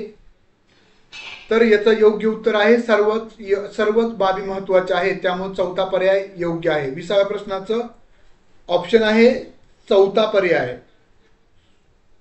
सुलभा मॅडम अगदी बरोबर आहे. संप्रेषणाच्या परिणामकारकतेवर अनुकूल, प्रतिकूल नाही, अनुकूल परिणाम करणाऱ्या घटकात टिंबटिंब गोष्टी समाविष्ट असतात. संदेश पण असतो. आकलनक्षम भाषा म्हणजे ज्यानं पाठवलाय त्याला समजलं पाहिजे. मी पाठवलाय, मराठीत सांगितलंय, तुम्हाला मराठी समजत असेल तर ते समजेल, म्हणजे आकलनक्षम भाषा. आणि तत्काळ मिळणारे प्रत्याभरण म्हणजे त्याच्यावरची प्रतिक्रिया. हे तीनही बाबी म्हणजे वरील सर्व. Okay, all of the above. Okay, त्यानंतर ना पुढचा श्रेणी पूर्ण करा. बघा, 4, 12, 36, 108 इथं आपल्याला श्रेणी पूर्ण करायची आहे. बरोबर आहे. तर 4ला 3 गुणलं, 4 त्रिक 12. बरोबर आहे. त्यानंतर 12ला 12 गुणवले 3 12 त्रिक 36. बरोबर आहे. त्यानंतर ना 36ला आपण परत 3 करा. 36ला 108 येतंय.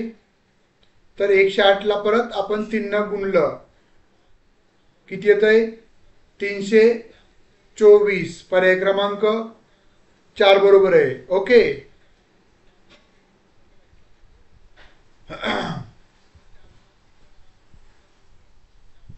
सुलभा मॅडम आपण PDF पाठवलेला आहे. 21व्या प्रश्नाचं योग्य उत्तर आहे पर्याय क्रमांक. इथं प्रत्येकाला काय केलेलं आहे, फक्त 3 प्रत्येक ह्याला 3 म्हणजे 4ला 3 त्याचं उत्तर पुढचं ते 12, 12ला 3 त्याचं उत्तर पुढचं 36, 36ला 3 त्याचं उत्तर 108, 108ला 3 त्याचं उत्तर 324. ओके, समजलं? अभिनंदन. पुढचा प्रश्न बघा. A व B या 2 झाडावर काही पक्षी बसले आहेत. झाड A वरील पक्षी झाड B झाडावरील पक्ष्यांना म्हणतात. तुमच्यातील 2 आमच्या झाडावर या, आपण दोघेही सारखे होऊयात. झाड A व झाड B वरील किती पक्षी आहेत? म्हणजे आपल्याला A झाडावर आणि B झाडावर आता सध्याला किती पक्षी आहेत हे फक्त आकडा सांगायचा आहे. ओके, तर 8 किंवा 13, 8 आणि 13, 8 आणि 12, 10 आणि 12, 12 आणि 14. बघा काय करायचं, आपल्याला लगेच समजतं. तर योग्य उत्तर आहे पर्याय क्रमांक 2. कसं 2 आहे तर बघा, त्यांनी काय सांगितलंय, A B 2 झाडावर काही पक्षी आहेत, आपल्याला माहित नाहीत किती संख्या आहे ती. बरोबर आहे. पण ते काय म्हणतात, A वरील पक्षी B झाडावरील पक्ष्यांना काय म्हणतात की तुमच्यातील 2 आमच्याकडे या. A झाड म्हणजेच हे झाड. बरोबर आहे. 8 पक्षी A झाडाकडं. आता B झाड म्हणजेच 12 पक्षी. आणि काय म्हणतात, जर तुम्ही म्हणजे B झाडावरचे दर 2 म्हणजे या ठिकाणचे 2 या ठिकाणी आले तर यांचंही संख्या किती होईल, 10 होईल. आणि B झाडावरची पण संख्या किती होईल, 10 होईल. त्याच्यामुळे योग्य उत्तर आहे पर्याय क्रमांक 2. समजलं सर्वांना? पूर्व मॅडम अभिनंदन, पल्लवी मॅडम अभिनंदन, खूप छान. त्यामुळे योग्य उत्तर आहे पर्याय क्रमांक 2. त्यानंतर 23वा प्रश्न. रमा मालू वरून ऊन 3 वर्षांनी लहान आहे. 2 वर्षानंतर त्यांच्या वयांचे गुणोत्तर 5 जसे 6 असेल तर रमाचे सध्याचे वय किती? आता आपल्याला काय करायचंय डायरेक्टली बघा, रमा आणि माला ह्या जे 2 मुली आहेत, तर रमा जी आहे ती मालाहून 3 वर्षांनी लहान आहे. रमा मालाहून 3 वर्षांनी लहान आहे. बरोबर आहे. आपण गृहीत धरूयात की ती 7 वर्षाची आहे रमा आणि माला आहे 10 वर्षाची, असं आपण फक्त अंदाज गृहीत धरूयात. पण 2 वर्षानंतर त्यांच्या वयाचे गुणोत्तर काय होणार आहे? 2 वर्षानंतर +2 किती होईल? 12 या ठिकाणी. आणि इथं किती होईल? +9 होईल. बरोबर आहे. 12 आणि 9 अशा पद्धतीनं. तर म्हणजे वय आपण हे करतोय. तर होणार आहे, तर सध्याचं वय किती? 5. आता ह्याची बेरीज केली तर किती येते? ह्याची बेरीज 11 येते. बरोबर आहे. म्हणजे सध्या त्यांचं 11 आणि नंतरनं सध्याचं वय किती आहे?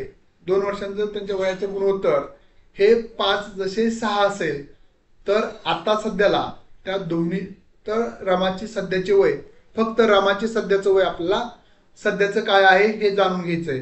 आता जर 13 असेल सध्याचं आणि 2 ऍड केलं किती होते? 15. बरोबर आहे. 3 15 आणि तिचं आहे 6. कुणाचं? मालाचं. ती 3 वर्षांना मोठी आहे, म्हणजे तिचं किती असणं गरजेचं आहे? आता 16 आणि नंतरनं 17 18 19 नाही, हे पण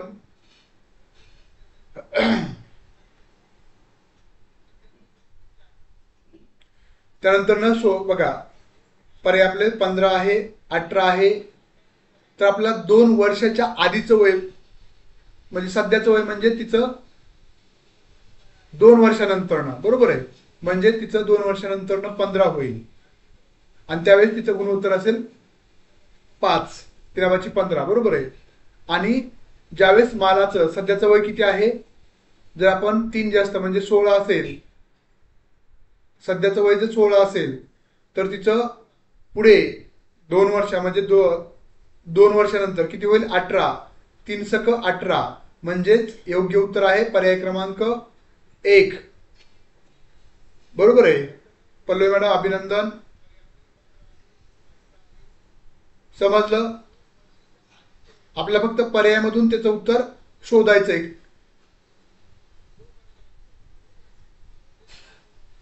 म्हणजे रमाचं सध्याचं वय 13 आहे. तुम्ही डायरेक्ट असं प्रत्येक जरी पर्याय घेतला 13 आणि तिचं जर +2 वर्षानंतर किती होणार आहे? तिचं गुणोत्तर येणार आहे, ते वय होणार आहे 2 वर्षानंतर 15 आणि तिचं गुणोत्तर किती येणार आहे? 5. हे 2 वर्षानंतरचं गुणोत्तर आहे 5. म्हणजे 3 5 15. 3 5 15. आणि आता सध्या माला ही रमावरून 3 वर्षांनी मोठी, म्हणजेच मालाचं वय किती आता सध्याला किती असणार आहे? 3 वर्ष. म्हणजेच 13 आणि 3 16. बरोबर आहे. आणि प्लस आता हे जे गुणोत्तर आलेलं आहे 2 वर्षानं तिचं गुणोत्तर किती? 6. म्हणजे तिचं वय होतंय 18. 18 सकी म्हणजे 3 सक 18. बरोबर. 3 5 15 आणि 3 सक 18. गुणोत्तर आलं 5 जसे 6. म्हणून योग्य उत्तर आहे 1 पर्याय. पुढचा प्रश्न. फोटोमधील स्त्रीकडे बोट दाखवीत राम त्याच्या मित्राला म्हणाला, ती माझ्या आईची एकुलती एक मुलगी आहे. तर रामचे फोटोमधील स्त्रीशी नाते संबंध काय असेल? मुलगा असेल त्या स्त्रीचा, का मामा असेल, का भाऊ असेल, का वडील असेल? चला लवकरात लवकर, 7 वाजलेत. आपल्याकडे फक्त 30 मिनिटाचा कालावधी आहे. 50%च आपण प्रश्न सोडवलेले आहेत 1 तासामध्ये. तर योग्य उत्तर काय असणार आहे? बघा, फोटो मधील स्त्रीकडे बोट दाखवीत, कोण दाखवीत? राम म्हणालाय. कुणाला म्हणालाय? त्याच्या मित्राला म्हणालाय. ती माझ्या आईची म्हणजे रामच्या आईची एकुलती एक मुलगी म्हणजेच निश्चितच रामची ती बहीण राम, तर रामचे त्या फोटोमधील स्त्रीशी काय नाते असणार आहेत? राम हा त्या स्त्रीचा भाऊ असणार आहे. म्हणून पर्याय क्रमांक 3 योग्य आहे 24चा. बरोबर आहे. अभिनंदन पूर्वा पल्लवी मॅडम, लवकरात लवकर प्रतिक्रिया देत चला. तर योग्य उत्तर आहे पर्याय क्रमांक 3. Okay brothers. पुढचा प्रश्न 25वा. जर ए ला बी पेक्षा 20% गुण जास्त मिळाले तर ए ला बी पेक्षा किती गुण कमी मिळाले? तर बघा 120 होतंय. जर बघा आपण ए ला 20% गुण म्हणजेच 120 मिळाले त्याला. बरोबर आहे. ए ला किती मिळाले? ए ला 120 मिळाले आणि बी ला किती मिळाले? 100 गुण मिळाले. तर ए ला बी पेक्षा किती टक्के गुण कमी मिळाले? टक्क्यामध्ये ज्यावेळेस आपण रूपांतर करतो त्यावेळेस त्याला 18% गुण कमी मिळाले. त्यामुळे योग्य पर्याय आहे पर्याय क्रमांक 3. पार्थ सर अगदी बरोबर आहे. ओके. 25व्या प्रश्नाचं योग्य उत्तर आहे पर्याय क्रमांक 3. ओके. त्यानंतर हे झाले गणितीय क्षमतेवरचे प्रश्न. आता बुद्धिमत्ता याच्या घटकावरचे जे 5 प्रश्न आहेत ते आहेत DCB. जसे WXY तर IHG बरोबर काय? असा हा प्रश्न आहे. बरोबर आहे. 26वा प्रश्न काय आहे योग्य उत्तर? चला लवकरात लवकर प्रतिक्रिया द्या. आपल्याला आता कमी वेळामध्ये 20 मिनिटांमध्ये हे सर्व प्रश्न सोडवायचे आहेत. बघा आपण तुम्हाला सांगितलेलं आहे यापूर्वीच की आपल्याला काय करायचंय, ए पासून ते पार एम पर्यंत आणि एन पासून झेड पर्यंत हे रोटेशन बदलायचं, तयार करायचंय. बरोबर आहे. म्हणजेच ABCD अशा पद्धतीनं आणि इकडं MNOPQR. 26व्या प्रश्नाचं योग्य उत्तर आहे पर्याय क्रमांक 3 RST. म्हणजेच हे ज्या हे जर तुम्ही तयार केलं तर तुम्हाला लगेच याचं उत्तर हे RST आहे. कसं आहे ते तुम्हाला काढता येतं. बरोबर आहे. म्हणजे याच्या प्रती ABC त्यानंतर XY. बरोबर आहे. त्यानंतर आता बघा इथं C म्हणजेच इथं काय अपेक्षित आहे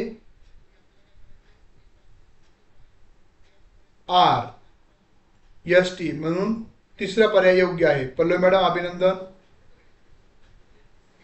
त्यानंतर बघा पुढील संकल्पना अर्थपूर्ण तार्किक पद्धतीने योग्य क्रम दाखवणाऱ्या रीतीने मांडा. म्हणजे त्या पद्धतीनं दाखवणाऱ्या शाळा विद्यार्थी मुख्याध्यापक शिक्षक पालक समाज यामध्ये आपल्याला सिक्वेन्स लावायचा आहे. बरोबर आहे. तर योग्य पहिला क्रम काय असेल? पहिला आहे ती शाळा आली. बरोबर आहे. 1 नंबरला शाळा येईल. त्यानंतर 2 नंबरला मुख्याध्यापक येतील मुख्य. त्यानंतर 3 नंबरला कोण येईल? शिक्षक येतील शिक्षक. आता शाळा असेल तर मुख्याध्यापक असेल, मुख्याध्यापक असेल तर त्याच्या अंडर शिक्षक असतील, शिक्षक असतील तरच विद्यार्थी असतील आणि विद्यार्थी असतील तर त्यांचे पालक असणार आहेत. म्हणजे 5 नंबरला पालक, 5 नंबरला पालक आणि पालक कुठून येणार आहेत? त्या समाजातून येणार आहेत. त्यामुळे 6 म्हणजेच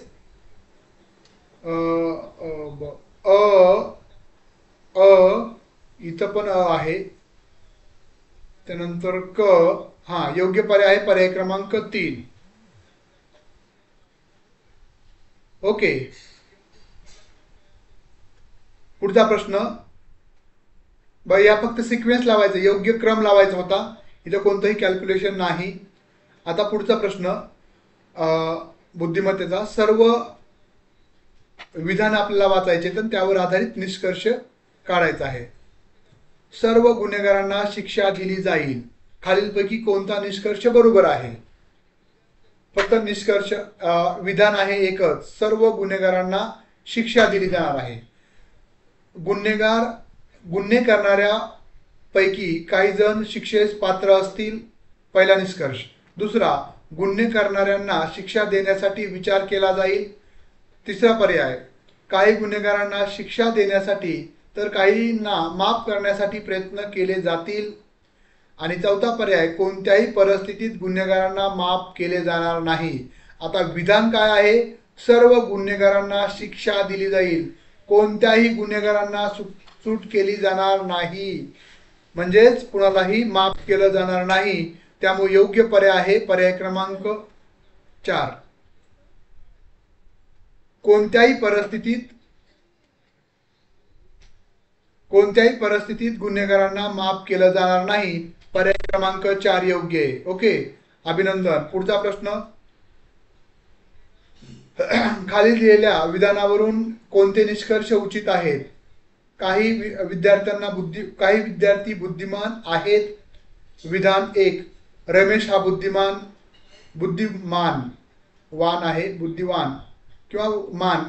किंवा बुद्धिवान आहे.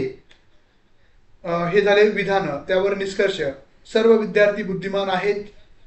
बुद्धिमान विद्यार्थ्यापैकी रमेश हा एक आहे.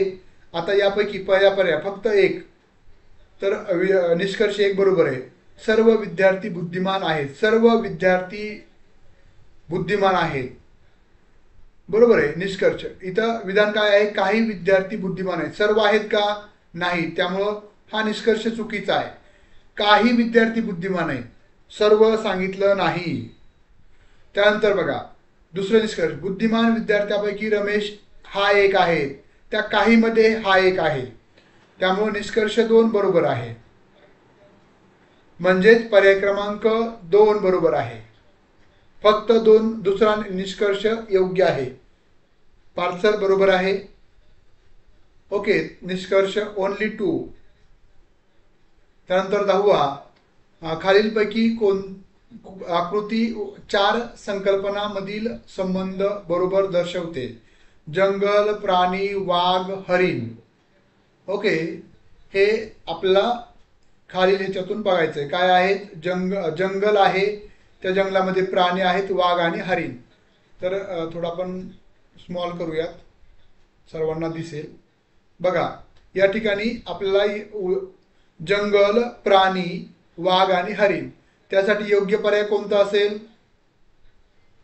तर बघा यामध्ये हे जंगल आहे. हे जे मोठं वर्तुळ आहे ते जंगलाचं आहे. त्यानंतर खालचं जे आहे ते प्राणी आहेत. त्या प्राणी म्हणजे सर्वच प्राणी आले. हरिण पण आले आणि वाघ पण आले. हरिण वेगळे, वाघ वेगळे. आता इथं जंगल वेगळं, प्राणी वेगळे आणि हरिण वेगळं आणि वाघ वेगळं असं असू शकतं का? नाही. त्यामुळं हे पण पर्याय चुकीचा आहे. दुसरा, तिसरा पण चुकीचा आहे आणि हे पण. जंगल हे मुख्य आहे. जंगल सर्व प्राणी राहतात जंगलामध्ये आणि ते प्राणी म्हणजेच हे, त्यामध्ये वाघ आणि हरिण वेगवेगळं. त्यामुळे योग्य पर्याय आहे पर्याय क्रमांक 1, जो आपण सर्वांनी निवडलेला आहे. ओके, अभिनंदन सर्वांचं. आता पुढचा जो प्रश्न आहे तो माहितीचं विश्लेषण, जो आपला घटक क्रमांक 7वा आहे, त्यावर आधारित हा प्रश्न आहे. बघा प्रश्न क्रमांक 31 आणि 33, 31 ते 33 म्हणजे 3 प्रश्न या माहितीवर आधारित आहेत. ओके, तर माहिती काय दिलेली आहे बघा. विद्यार्थी आणि सब्जेक्ट म्हणजे खाली विद्यार्थी ABCD हे 5 विद्यार्थी आहेत आणि खाली विषय वेगवेगळे दिलेले आहेत. मराठी, इंग्लिश, मॅथ आणि सायन्स. आणि त्या विद्यार्थ्यांचे मार्क आहेत. A विद्यार्थ्याचे मार्क दिलेले आहेत, B विद्यार्थ्याचे मार्क दिलेले आहेत खाली विषय वाईज, बरोबर आहे. आता आपल्याला पहिला प्रश्न आहे, खालीलपैकी कोणत्या विद्यार्थ्याला सर्वात जास्त गुण मिळाले? Which of the following student score highest score कोणत्या विद्यार्थ्याचा आहे? ABCD. यासाठी आपल्याला काय करायचं आहे? याची बेरीज करायची आहे. बेरीज केल्यानंतर आपल्याला समजतं की A आणि D विद्यार्थ्यांना हे जास्त पण सर्वात पहिला विद्यार्थी आपण काय करतो बघा, समान गुण असेल तर ज्याचा रोल नंबर पहिला त्याला आपण एक नंबर देतो आणि रोल नंबर जो दुसऱ्या नंबरला असेल त्याला आपण 2, म्हणजे D विद्यार्थ्याला 2. त्यामुळे योग्य पर्याय आहे पर्याय क्रमांक A. ए आणि या दोघांना बेरीज केली तर 328 328 मार्क बरोबर येतात, बरोबर आहे. त्यामुळे योग्य उत्तर आहे पर्याय क्रमांक 1 अ.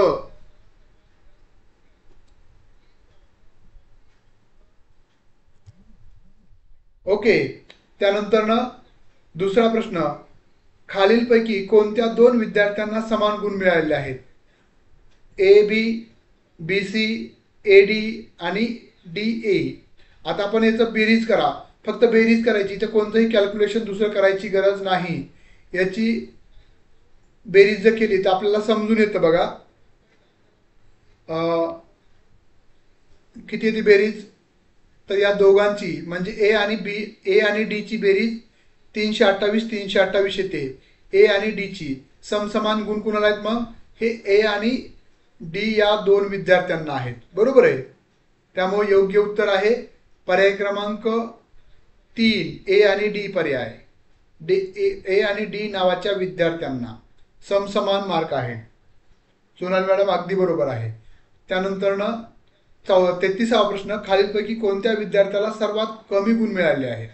ए बी सी डी.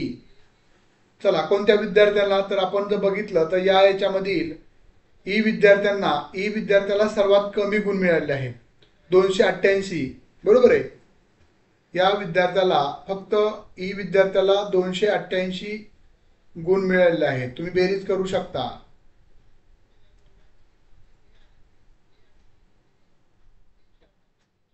ओके. त्यामुळे योग्य उत्तर आहे पर्याय क्रमांक पर्याय क्रमांक 4 योग्य आहे. ओके. त्यानंतर ना प्रश्न क्रमांक 34 आणि 35 खालील वर्तुळ आकृतीत वर आधारित आहेत. एका महाविद्यालयातील विषयानुसार विद्यार्थ्यांची संख्या खालील आकृतीमध्ये दर्शविलेली आहे. महाविद्यालयातील विषयानुसार विद्यार्थ्यांची संख्या: मराठीला 240, इंग्लिशला 91, हिंदीला 105, मॅथमॅटिक्सला 110, सायन्सला 150, बरोबर आहे. आता हे आकडे तुम्ही लिहून ठेवा आणि त्यावर आधारित खालच्या प्रश्नांचे उत्तर द्यायचे आहेत. बघा, मराठीला 240 आहेत, सर्वात जास्त मराठीला आहेत. त्यानंतर नंबर 2ला मॅथमॅटिक्सला 110, सायन्सला 150, इंग्लिशला 91, मॅथमॅटिक्सला 110, हिंदीला 105. ओके.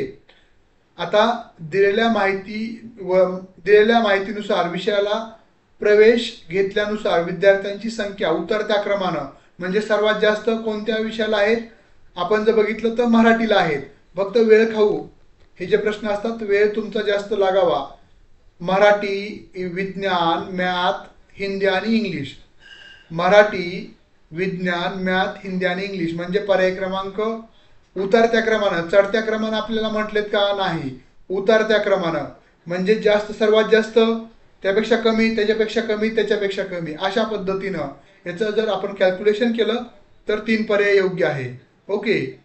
त्यानंतरनं 35वा प्रश्न, खालील विषयाची विद्यार्थी संख्या एकूण विद्यार्थ्यांच्या किती टक्के आहे? एकूण जे विद्यार्थी दिलेले आहेत त्याच्या किती टक्के आहेत? मराठी विषयाची विद्यार्थी संख्या एकूण विद्यार्थी संख्येच्या किती टक्के?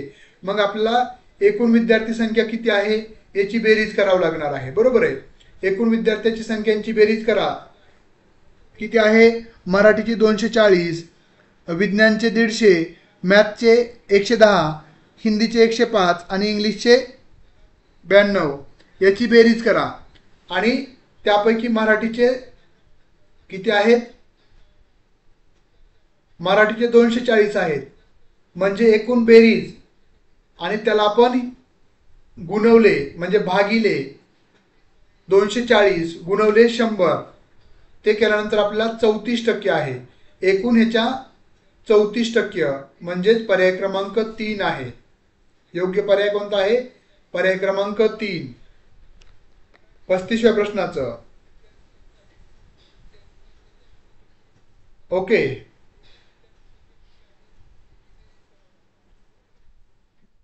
पुढचा प्रश्न.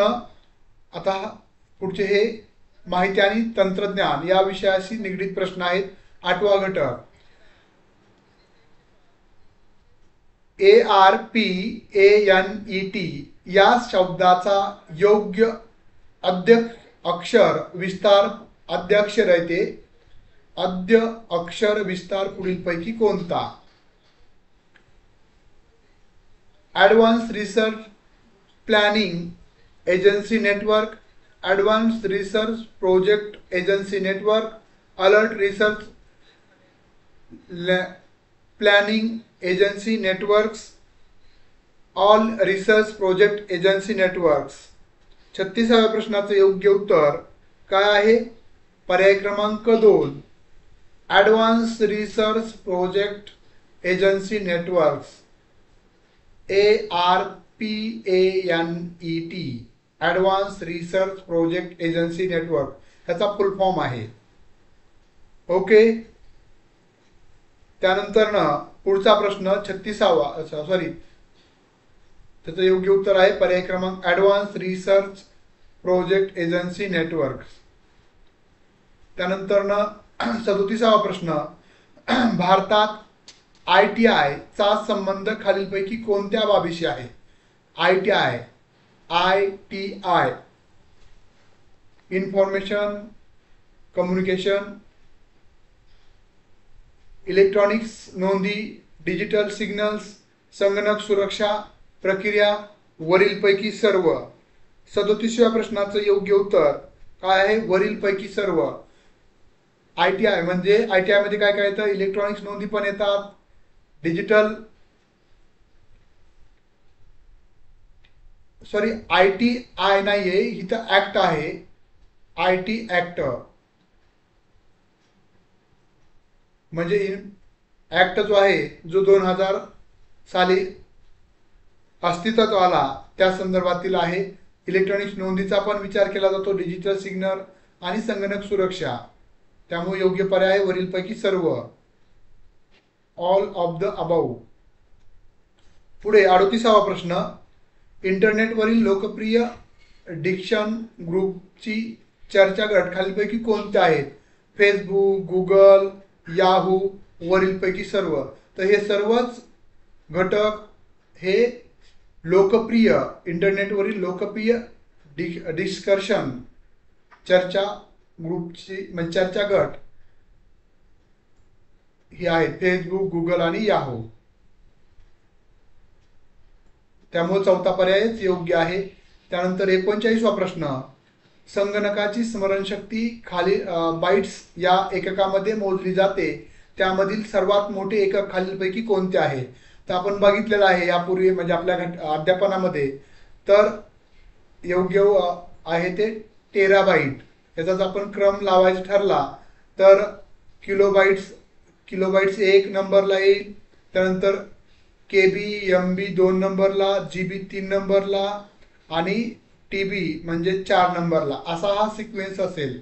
चढत्या म्हणजेच उतरत्या क्रमानं चढत्या क्रमानं देखील आपल्याला मांडता येईल. 39व्या प्रश्नाचं योग्य उत्तर आहे सर्वात मोठं एकक आहे टेराबाईट. ओके. त्यानंतर 40वा प्रश्न गणित विषय शिकवत असताना ICT GUI चा वापर कशासाठी केला जातो? तर योग्य उत्तर आहे ग्राफिकल युजर इंटरफेस म्हणजेच आपल्याला भूमिती शिकवण्यासाठी याचा उपयोग आपल्याला करता येतो. त्यामुळे योग्य पर्याय आहे पर्याय क्रमांक 2.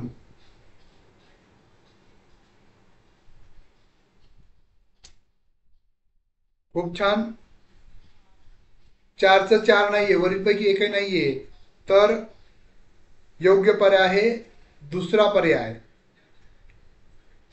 41वा प्रश्न खालीलपैकी कोणते महत्वाचे हरितगृह वायू आहेत? तर मिथेन, कार्बन डायऑक्साईड, क्लोरोफ्लोरोकार्बन हे सर्वच हरितगृह वायू आहेत. हरितगृह इफेक्ट जो होतो त्याला कारणीभूत असणारे हे सर्व वायू आहेत. Methane, carbon dioxide, chlorofluorocarbon. त्यामुळे योग्य पर्याय आहे पर्याय क्रमांक 4.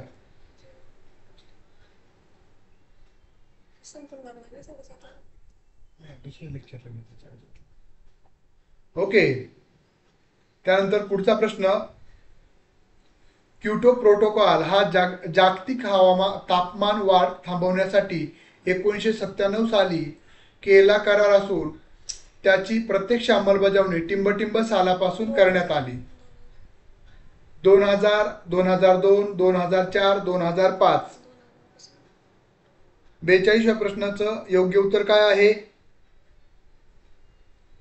तर त्याची अंमलबजावणी जी आहे ती 2005 पासून, म्हणजे पर्याय क्रमांक 4 योग्य आहे. 2005 पासून त्याची प्रत्यक्ष अंमलबजावणी सुरू झाली. क्योटो प्रोटोकॉल कशाशी संबंधित आहे? जागतिक तापमान वाढ थांबवण्यासाठीचा हा करार आहे. त्याची अंमलबजावणी प्रत्यक्षरित्या कधी सुरू झाली? तर 2005 साली. ओके, त्यामुळे योग्य पर्याय आहे पर्याय क्रमांक 4. अभिनंदन पल्लवी मॅडम. 43वा प्रश्न. कार्बन क्रेडिट म्हणजे धारकास नियंत्रकाने निर्धारित केल्याप्रमाणे ठराविक प्रमाणात टिंबटिंब वायू उत्सर्जित करण्याचा परवाना.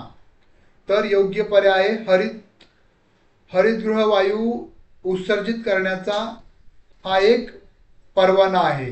जर बघा, आता आपण जर कंपनी स्थापन केली तर आपल्याला जेवढं प्रदूषण आपली कंपनी करणार आहे तेवढे झाडं लावावं लागतात, बरोबर आहे.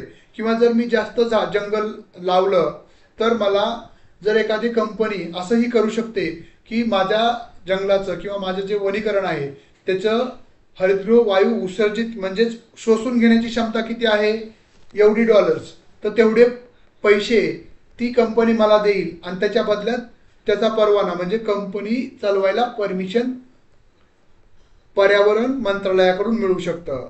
त्यासाठीची ही संकल्पना आहे कार्बन क्रेडिट. म्हणजे तुम्ही प्रदूषण करत असाल तर तेवढं प्रदूषण दूर करण्यासाठी तुम्हाला झाडं पण लावावं लागतील किंवा तुम्हाला तेवढे झाडं असणाऱ्या एखाद्या मालकाचं परमिशन आणावं लागेल. ही संकल्पना आहे. ओके, त्यामुळे योग्य पर्याय आहे पर्याय क्रमांक 3. पुढे 44वा प्रश्न. 5 जून हा जागतिक पर्यावरण दिवस म्हणून जागतिक लेवलला साजरा केला जातो. संयुक्त राष्ट्रसंघाच्या पहिल्या पर्यावरण परिषदेचे स्मरण म्हणून साजरा केला जातो. ही परिषद पुढीलपैकी कोणत्या शहरात भरली होती?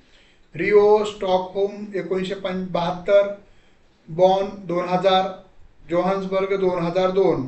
कधी भरली होती? 44व्या प्रश्नाचं योग्य आणि अचूक उत्तर.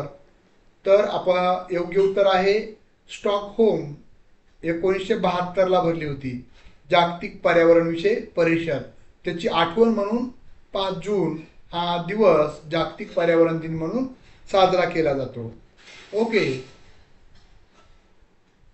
त्यानंतर 45वा प्रश्न. सध्या दुष्काळासाठी कारणीभूत असणारा एल निनो म्हणजे काय? आता जे आपल्या भारतामध्ये एल निनोचा इफेक्ट जाणवतोय ते काय आहे? दक्षिण अमेरिकेतील चक्रीवादळ, दक्षिण प्रशांत महासागरातील उष्ण प्रवाह, आग्नेय आशियातील झंझावाती वादळ का मोसमी प्रदेशातील कमी दाबाचा पट्टा? तर योग्य उत्तर आहे दक्षिण प्रशांत महासागरातील उष्ण प्रभाव आहे, ज्याचा परिणाम आपल्या भारतावरील पर्यावरण म्हणजे हवामानावर किंवा कमी जास्त प्रमाणावर पाऊस पडण्यावर होताना आपण शास्त्रशुद्ध पद्धतीनं पाहू शकतो. ओके, त्यामुळे योग्य पर्याय आहे पर्याय क्रमांक 2. ओके, आता हे जे आहेत हे झाले पर्यावरण आणि मानव या घटकावरील 5 प्रश्न. आता हे जे 5 प्रश्न आहेत ते आहेत उच्च शिक्षणावरचे. प्राचीन भारतातील टिंबटिंब या विद्यापीठात संरक्षण विषयी शिक्षण दिलं जात होतं. तर तक्षशिला विद्यापीठामध्ये संरक्षण विषयी शिक्षण दिलं जात होतं, जे आता अफगाणिस्तानमध्ये हे ठिकाण आहे तक्षशिला. आत्ताच्या कंडिशनला सर्वात उत्तरेतील हे विद्यापीठ होतं त्या काळामध्ये तक्षशिला. त्यामुळे योग्य पर्याय पर्याय क्रमांक 3. त्यानंतर रुसा योजना संदर्भातील योग्य विधान ओळखा. बघा, राष्ट्रीय उच्चतर शिक्षण अभियान ज्याला आपण रुसा म्हणतो, याची सुरुवात 2013 मध्ये मानव संसाधन मंत्रालयाअंतर्गत करण्यात आली. आतापर्यंत या योजनेअंतर्गत 316 राज्य विद्यापीठे आणि 13 महाविद्यालयात कव्हर करण्यात आले आहे. सध्या ही योजना भारताच्या शिक्षण मंत्रालयाअंतर्गत चालवली जात आहे. बरोबर आहे. आणि वरीलपैकी सर्व, तर योग्य उत्तर आहे वरीलपैकी सर्व, म्हणजे चौथा पर्यायच योग्य आहे. ओके. त्यानंतर ऑल अबाउट, त्यानंतर 48वा प्रश्न, AICTE म्हणजे काय, त्याचा संक्षिप्त रूप काय. हा प्रश्न प्रत्येक वेळेस रिपीट झालेला आहे, प्रत्येक वेळेस. 48व्या प्रश्नाचं योग्य उत्तर काय आहे. चला लवकरात लवकर, आपल्याला फक्त 2 मिनिटांमध्ये आपलं सेशन संपवायचं आहे. पुढचं सेशन सुरू होणार आहे. तर all India council of technical education, ज्याच्या मार्फत टेक्निकल एज्युकेशनचं भारतातील सर्व संस्थेचं नियंत्रण केलं जातं. All India council of technical education. त्यामुळे योग्य पर्याय आहे पर्याय क्रमांक 3. सर्वांचं अभिनंदन, खूप छान. त्यानंतर 49वा प्रश्न, उच्च शिक्षणातील शिक्षकांच्या व्यावसायिक विकासाची जबाबदारी खालीलपैकी कुणावर आहे. तर UGC ASC याच्यावर ही सर्व जबाबदारी आहे. त्यामुळे योग्य पर्याय आहे पर्याय क्रमांक 3, UGC ASC सेल.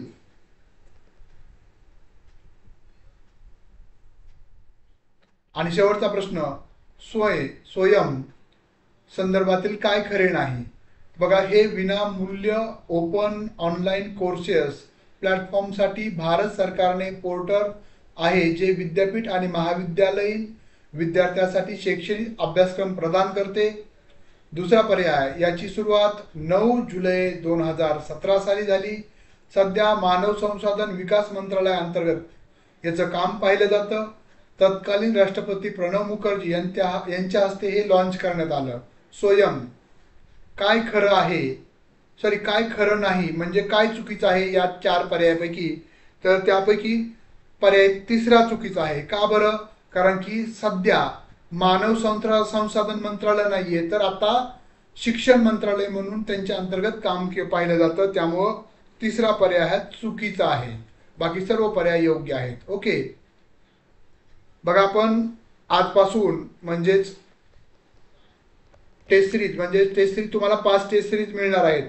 त्या तुम्हाला मार्चपर्यंत 15 मार्चपर्यंत सर्व टेस्ट सिरीज पेपर 1च्या 5 आणि पेपर 2च्या 5 अशा पद्धतीनं. पेपर 2 मध्ये मराठी, इंग्लिश असेल, मराठी असेल, शिक्षणशास्त्र असेल, त्यानंतर ग्रंथालयशास्त्र, वाणिज्य म्हणजे कॉमर्स आणि इकॉनॉमिक्स या विषयाचे तुम्हाला टेस्ट सिरीज 5 मिळणार आहेत पेपर 2च्या. आणि पेपर 1 जो सर्वांसाठी आहे त्या देखील 5 टेस्ट सिरीज तुम्हाला मिळणार आहेत.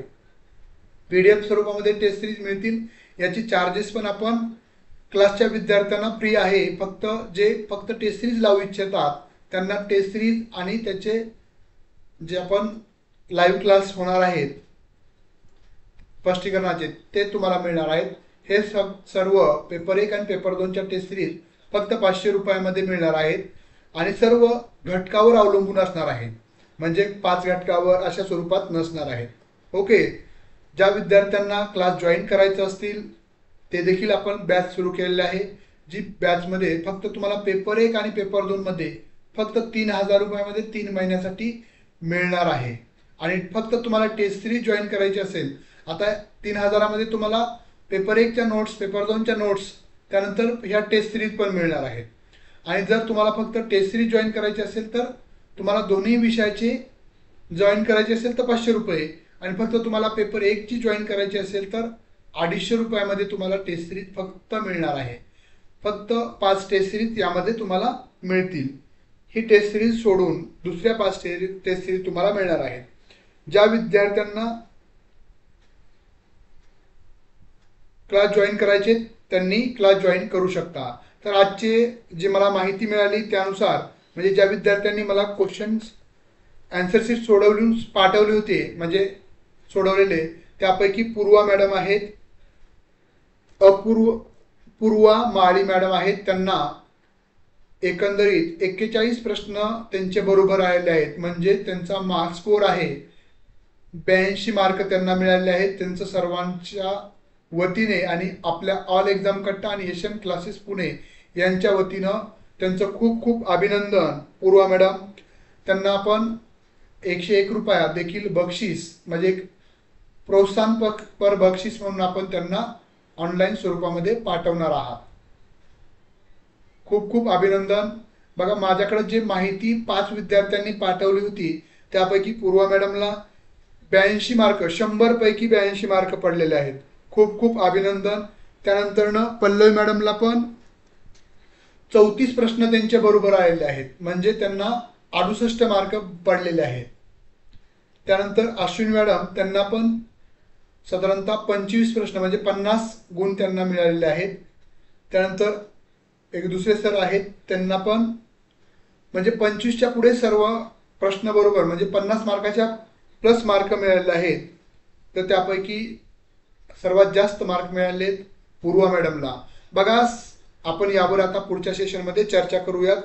आपलं लगेच म्हणजे 1 मिनिटामध्येच पुढचं सेशन देखील सुरू होत आहे. पूर्वा मॅडमचे ऑनलाईन तुमचं जे बक्षीस आहे ते पाठवलं जाईल आणि त्याचे स्क्रीनशॉट आपल्या दोन्ही क्लासच्या ग्रुपवर पाठवले जातील. परत एकदा खूप खूप अभिनंदन. तुम्ही देखील प्रत्येकानंच प्रयत्न करा. तुम्हाला देखील 82 नाही तर त्याच्यापेक्षा पुढे देखील मार्क तुम्हाला जास्त मिळू शकतात. पैकीची पैकी देखील मार्क पडू शकतात. पण आपण कमीत कमीचं टार्गेट ठेवलेलं आहे पेपर 1ला तुम्हाला 70 प्लस मार्क म्हणजे 35 प्लस जास्त मार्क तुम्हाला मिळाले पाहिजेत. ओके. या सेशनच्या नंतरनं पूर्वा मॅडमचं जे पारितोषिक आहे ते देखील वितरित केलं जाईल आणि आपण एकाच मिनिटामध्ये आपलं मार्गदर्शनचं सेशन जे आहे मन में है विश्वास सेटचं ते आपण सुरू करत आहोत. धन्यवाद. परत एकदा पूर्वा मॅडम, त्यानंतर सर्वांचंच खूप खूप अभिनंदन.